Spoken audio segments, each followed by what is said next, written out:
everybody. It's a beautiful day today. Just wanted to do a preface to the video I just did on the 3040 Krag. Initially I couldn't get 5 rounds to load, and I assumed that the overall length was incorrect, and that's not the case. What actually happened was I wasn't putting them in there correctly, and the 5 rounds would go in there just fine. I had a great day today. Everything I shot worked today, which is a plus. But whether it works or not, with the kind of shooting that I do, it's always a good day. Because if it fails, it's something I've learned from. I just wanted to share that with you because in the video on the Krag, I said the overall length was long and I could only load 4 rounds. I also think I was getting rim locked the first time I loaded. I haven't had the Krag out in a while, so that's my excuse that I'm sticking to it. And now let's go to the video. Navy vet out at the range with my 3040 Krag.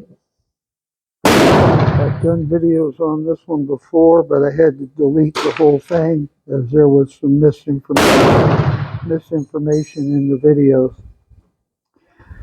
I can show you that this one is a model 1896 Springfield Armory. It is 3040 Krag. You see it has the adjustable rear sights, and it has a replacement front blade on it for closer ranges. I'm going to set this on the stand, and after the break I'll get set up and start video on shooting this rifle. I have the chronograph set up. We are at 50 yards.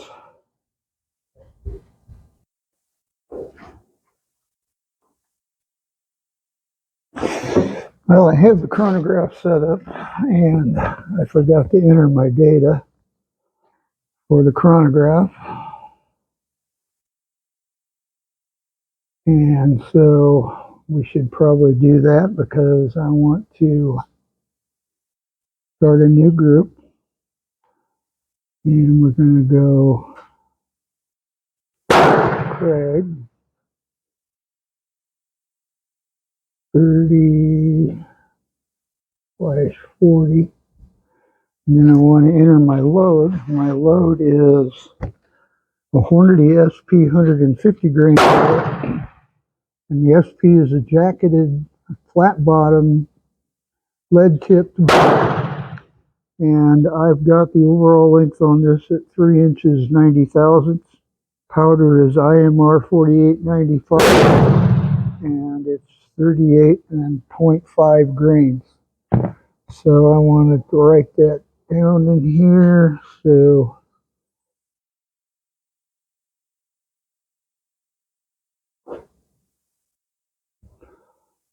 at 38.5 grains, and the OAL is 3.090. Okay, so we're going to start.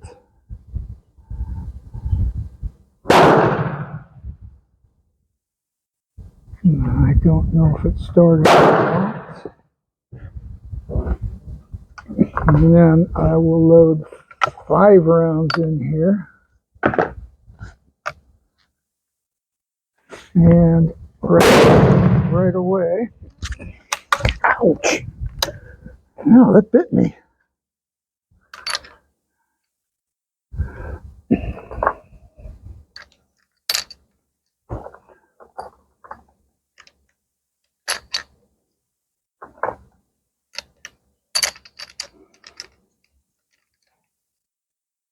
All right, that last one is a little bit too long. I can't just drop them in. So we're just going to go with 4 rounds because 5 won't go because they're too long. And I don't know if the chronograph is actually working. I mean, as far as picking it up down here. I'm going to shoot the target on the right.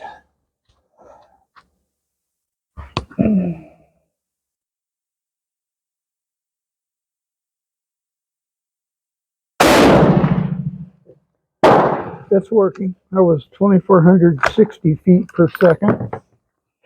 You always want to check and make sure you don't have any overpressure signs, which I don't.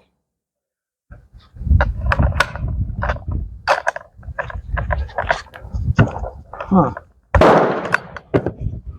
That one didn't want to load.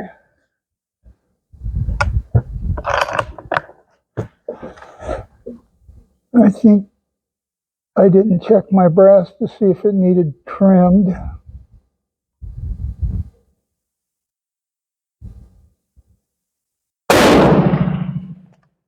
Only 410 feet per second. I'm going to try and load that one again. Yeah, it will not chamber. There it goes. It's a little long, I guess. All right, so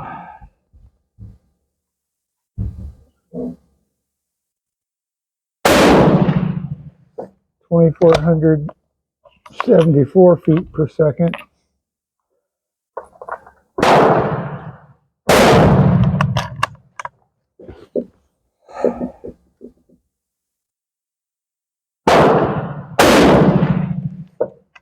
$2,416 feet per second. And I'm gonna just load this one single shot.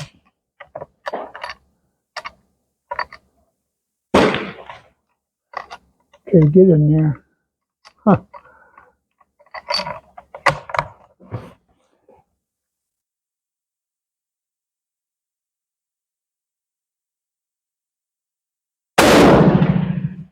And that one was 2,400 feet per second. I'm gonna look through the scope, see what's going on here.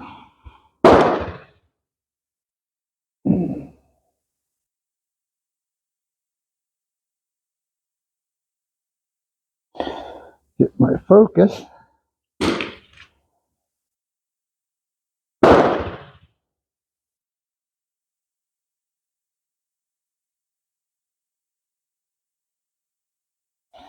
All right. We didn't set the scope before we set up. And your stubborn thing don't wanna. Hey, here we go. Actually, that's pretty good. So it's shooting to the left a little bit. We want to shoot to the right. So I'll move the sight a little bit to the right.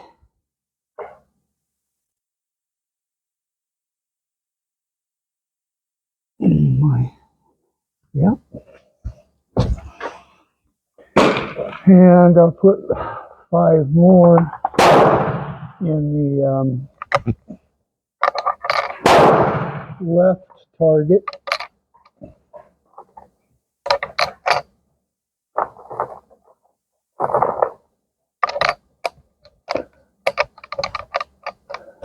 Can only do 4, but I can load 1. Oh, crap.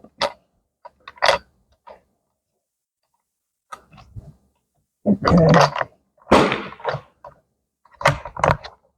I guess I can put it in this way now. There we go. All right, I moved windage so I shoot to the right.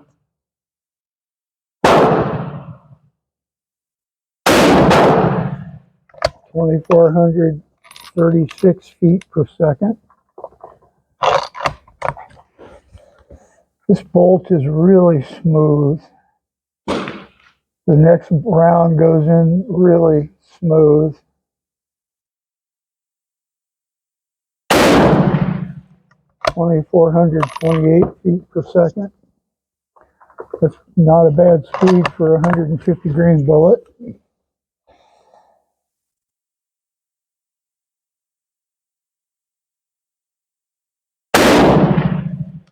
(2,482 feet per second).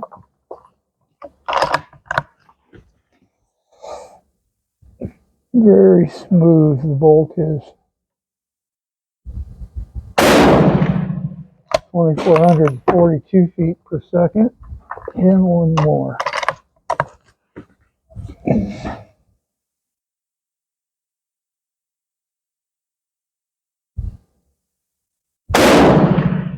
(2,458 feet per second). All right. We'll see how we did. I guess I have to look at the right target. Very nice tight group. Shooting about an inch above point of aim. The group is very good. Very, very, very good. I'm going to pause the camera. We'll wait for the break, and I'll take you down there and show you. Emergency fire, 1 minute.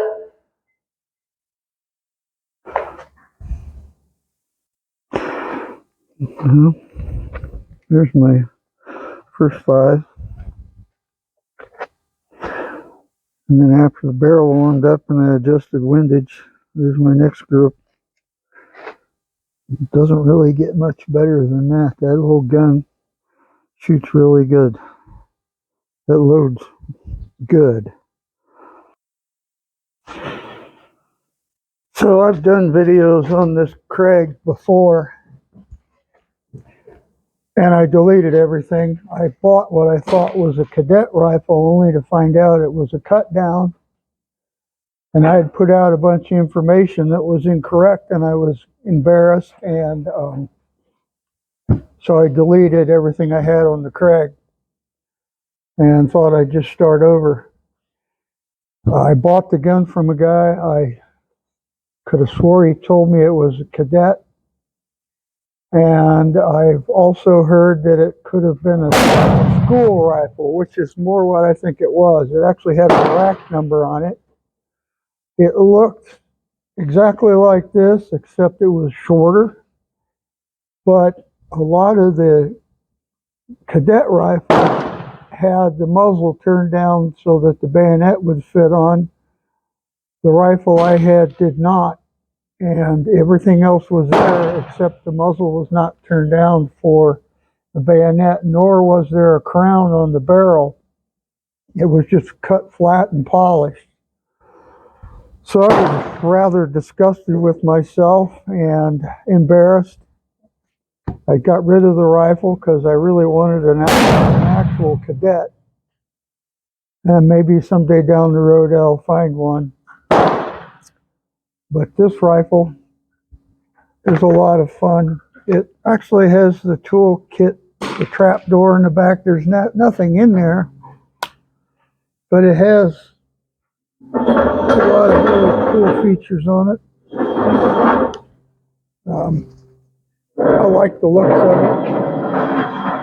it. It turns out these weren't very effective in battle.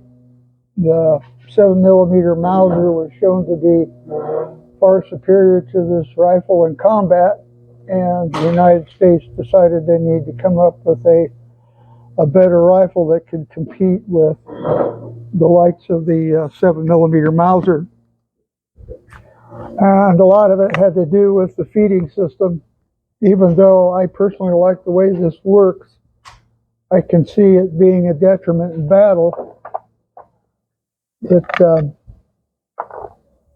is an amazingly accurate shooter at 50 yards. Now I haven't taken it to 100. So I don't know honestly why. I think my overall length must be a little long. You used to be able to get, I could get 5 rounds. Five rounds.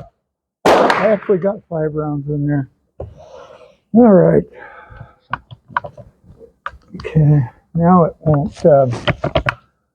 I think I have rim lock.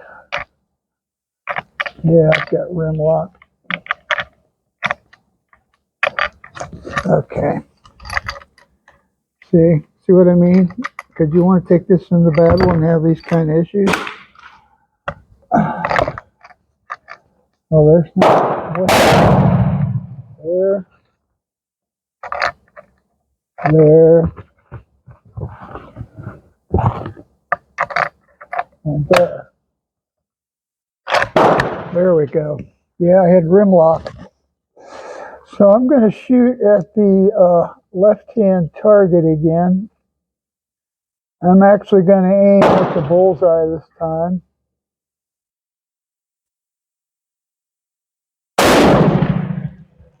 And when I'm running 2,400 plus feet per second, that one was 2,420.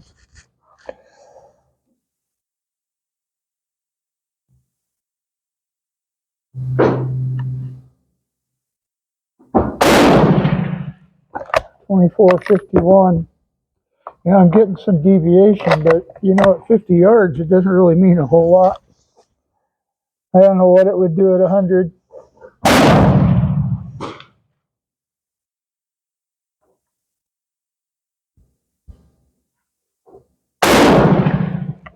See, there's 24.94. That's quite a bit.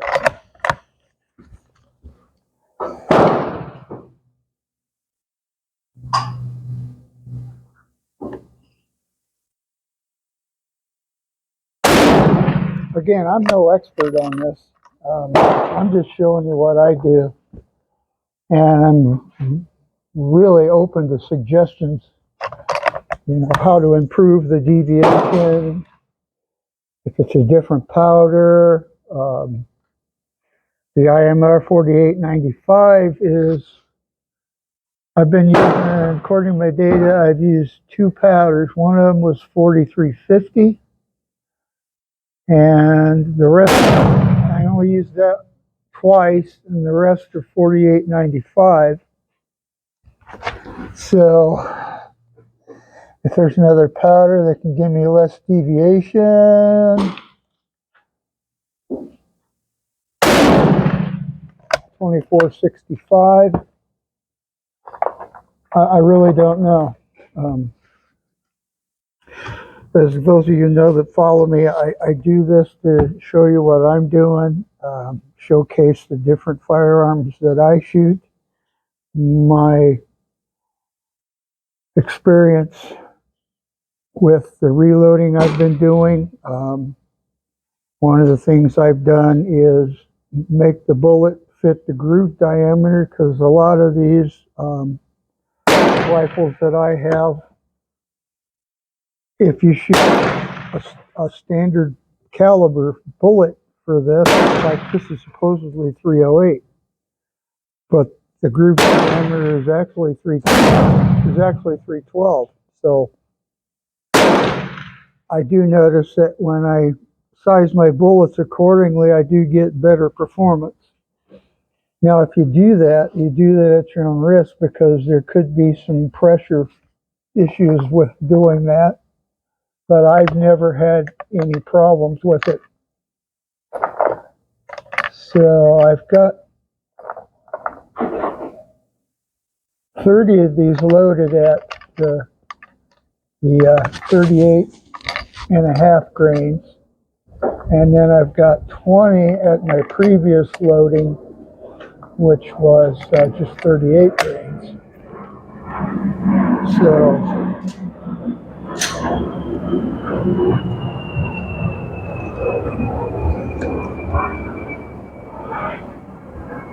actually, I'm not sure it was 38 grains.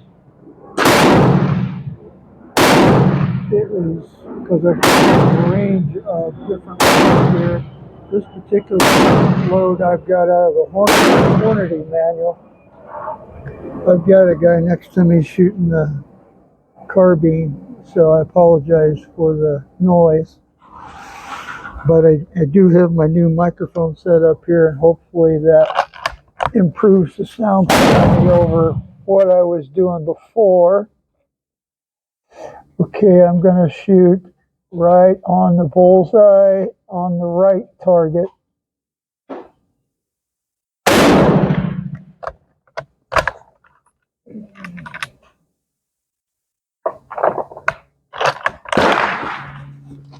The bullets are going in nice now. I'll tell you, I was loading for my Carcano the other day, and I noticed that I was getting some issues in the sizing die. And the problem was I hadn't trimmed my brass, and I hadn't checked the length of my brass. And my brass, 1 minute, ceasefire. 1 minute. And my brass was 50 thousandths too long. So that was my own fault. So I trimmed the brass and realized I need to check it every time I shoot. I must have gotten lazy and wasn't doing that. Yeah, we got about 50 feet per second deviation in my shots. So anyway, I never started the chronograph. That's okay, I got enough information, I really don't need it anymore. So I'm going to take you downrange and take a look again, see what we got. Well, there you have it.